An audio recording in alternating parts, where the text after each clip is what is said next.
My name is Katherine Wilson, and my research project was a book created over the last year with the help of Dr. Stephen Rust, encouraged by Dr. Ala Lunas, and supported by the U of O English Department. It's a sequel to my first book, Echoes from the Set, Volume 1, 2019. Echoes from the Set, Volume 2, 1967 to 1977, Shadows from the Underground, Cinema Under the Influence, is coming out in August of 2021. What created the new Hollywood?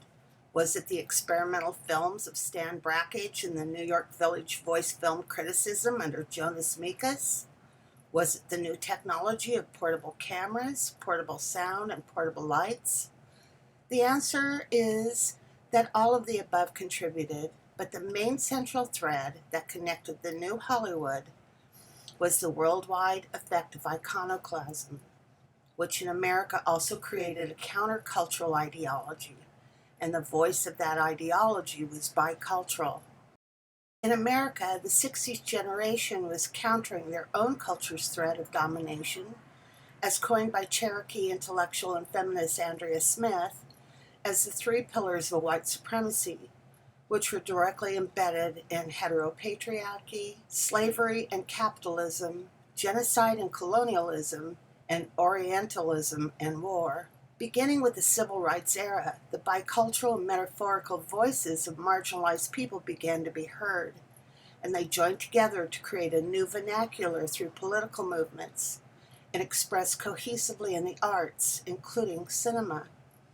One particular voice emerging in the 60s counterculture was the voice of the original Indigenous people.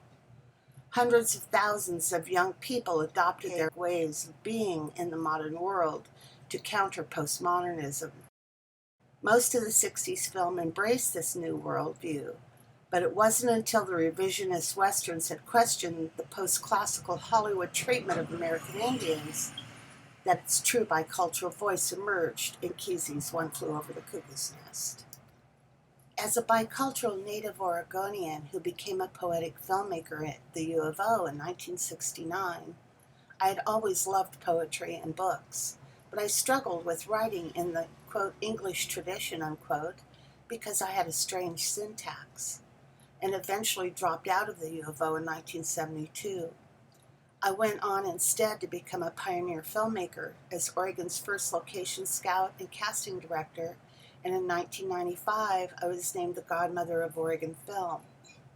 It wasn't until this last year, when I came back to finish my degree at the U of O, and by studying contemporary literary theory, that I was able to research and write a sequel to my first book to delve more deeply into the unanswered questions about the bicultural voice of the 60s and its manifestation in the new Hollywood of the 60s and 70s.